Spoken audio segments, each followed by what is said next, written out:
Hi, it's Lipstick Gal. Thank you so much for watching today. I need to get ready for the day. Look what time it is. It's 8:23. Okay, I normally am ready to go by this point, or close to. I know summer has ended for my family, my kids. Today is their first day back at school.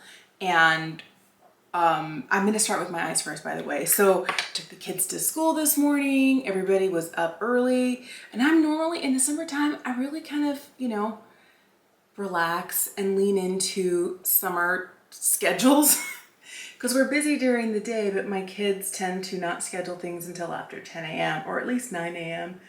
And my poor husband is forever up at 7 o'clock. Sometimes starts work at 7, up at 6, work at 7, depending on the day. So he keeps, trucking along, and the rest of us are, relaxing, having a cup of coffee in the morning, just kind of chilling. And he's like, oh, finally up. But now that school year has started, we are definitely switching mode. I don't know how long it's been since you've been back to school. Let's not talk about how many decades it's been since I was in college, but the getting up and getting ready to be to school on time after spending the whole summer kind of doing whatever with a real slow chill. Okay, that's where we're at. So I'm trying really hard to get my kids into that space. I haven't used this in a while. This is the Pat McGrath Utopian Dream. It took me a minute to remember, wait, what is it called? I'm gonna use this today. I used it for probably a couple weeks solid right after I got it. And then I just kind of what else is there? And all my Sydney Gray started coming in, so I kind of forgot about it. And I don't want to do that. And I'm going to pick up kind of the mid-toned matte pink in here. So this week is going to be nuts because not only do my kids have school going on, but sports start. And my youngest is going to be doing volleyball.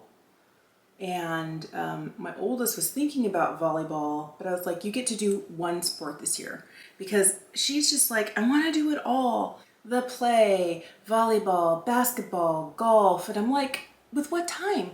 On top of that, she works. She takes music lessons, so she'll need time to practice. She doesn't have a single period where she's not taking a class, which is fine, but she's taking advanced math, advanced science. She's just kind of getting ahead of where a lot of the other kids in her grade level would be. And I'm fine with that, but I feel like she's biting off a lot more than she can chew.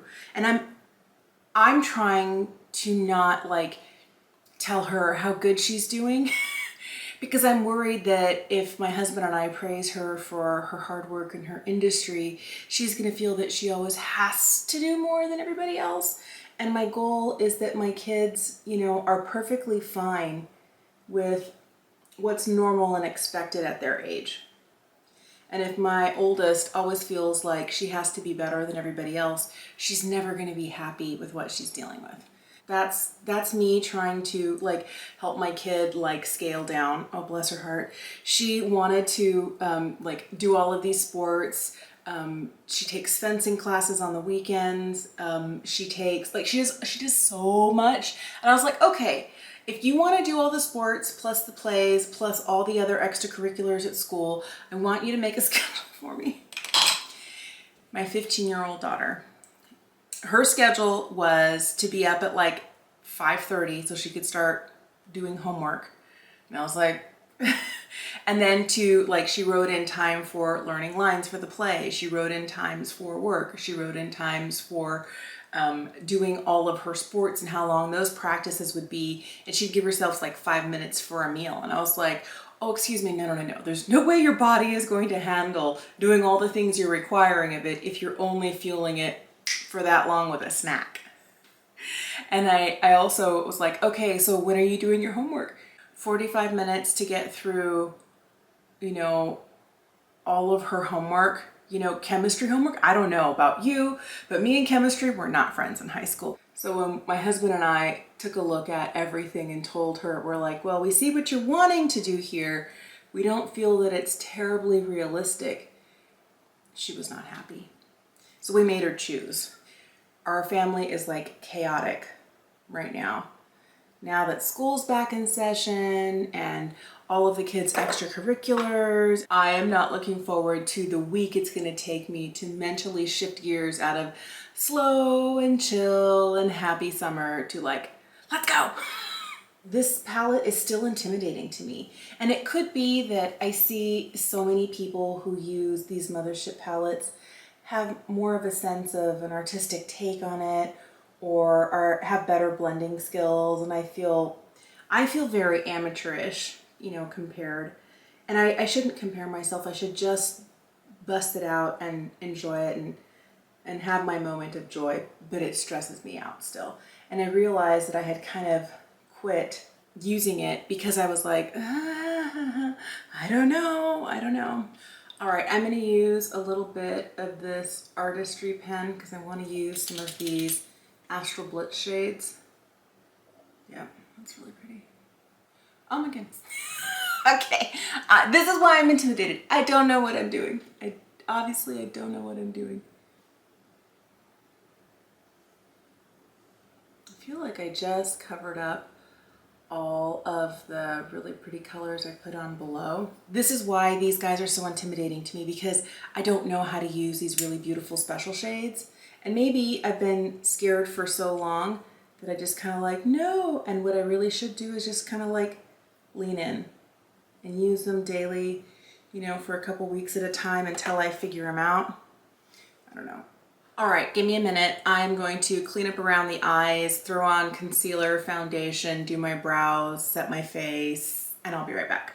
The only place I have set is my T-zone, a little bit across my forehead, my nose, under my eyes, and a smidge on the chin, because I want to use liquids and creams today. I'm going to start out with the Elevated Glow by Lisa Eldridge. This is in the shade Pink Moon. This is the lightest shade that Lisa makes. I really love this formula, but I find that, especially this one, when I put it on, after putting on blush, because it is so liquid and so emollient, it kind of just eats through everything. So I'm going to pick up a little bit of it here on my sponge and tap it in, but it's such a pretty glow. Not too much, just enough. Out of sheer laziness, I have been drawing stripes on my face, and I realize I always end up with way too much blush, way too much everything, because I am not being careful. So I'm going to take my contour. This is the So Soft from M Cosmetics in the shade Terra, and a brush, and like pick up a little bit. This is just to kind of add a little bit of contour where I need it. Oh, and if I go in straight like this, there will be a rogue cat hair. That would be disappointing. All right, so I want to put a little shape in here. This would be easier if I had my hair pinned back. And I kind of want to take it up. I always feel like all of this gets taken down so low. I feel like my whole face sags. This is one of those things I'll tell you. For the fact that I've been wearing makeup for 36 years, I love blush, I love bronzer, I love like highlight and all of that, but I find that it's very easy for me to get to be very like, let's just go. The next thing I know, I have things where I don't want them, or they're too low, or there's too much, where I am just not as persnickety as I should be. And then I'm disappointed with the way that it looks for the rest of the day, and I did it to myself. I feel like this is already getting a little bit low here, so I'm going to go in with the sponge and kind of try and, yep, picked up too much on the brush. That's okay. We'll just continue to sculpt up. I have the Rare Beauty bronzer. I have the shade Power Boost. I'm also going to pick it up on this brush. I'm going to bounce it off on the back of my hand, because now that I have some contour, oh, I got a lot of bronzer on here. I want just a little bit of warmth. Not too much. Just a little bit. I'm going to throw in a little bit of the blush wand from Charlotte Tilbury. This is the shade Pillow Talk. And I'm going to use the same brush just to kind of pick up a little bit of it and thin it out. I feel like I have a little too much right in here, but if I were to take powder, it would make this really stark. So what I'm going to do, setting powder, because I have a light setting powder here. I'm going to take this lightest shade from the Victoria Beckham Bronzing Brick. This is something that I saw Khaki do, and I was like, oh, that's smart. That's a good color where it's going to help this transition here. And maybe I'm still gonna have like really white under eyes, but my goal is to not have as much of a strange transition between my under eyes and the tops of my cheeks. I still haven't figured that out. I'm working on it because I haven't really been liking 100% the way that I look. And you'll notice that if you're looking like at my under eyes, they're really white and it's kind of intense. So I'm trying to make it look more balanced overall. And I think this is kind of getting there. So in the middle of all of this, I just got a notice from Merit that their new single shadow is available. Look, solo shadow. So I'm gonna place an order really quick and I'm gonna finish up my eyes in a minute. All right, I just bought 2 of those new Merit cream to powder eyeshadows. They are singles, they come in little pots, they're $24. Expect to see those coming up. Okay, this is where I remind you, I am that person who like gets an alarm, and I signed up for the, you know, advance, like let me sign up so that you'll text me when they're available for pre-order. The way that Merit is describing this is the last century of like over the top maximalism when it comes to eyeshadows, and how sometimes we just crave something easier, and I am definitely in the season of that. I've been getting more singles. I picked up the shadow stick from Make. I want to get one of the Victoria Beckham ones. I want to try other things that would be like kind of like a one and done, and I'm really curious to see what these are like. These are supposed to set down and be perfect, and I really love so many of the Merit products. So when Merit said they were coming out with this new cream to powder formula, I was like, yes. All right, let me finish my maximalism eyes now.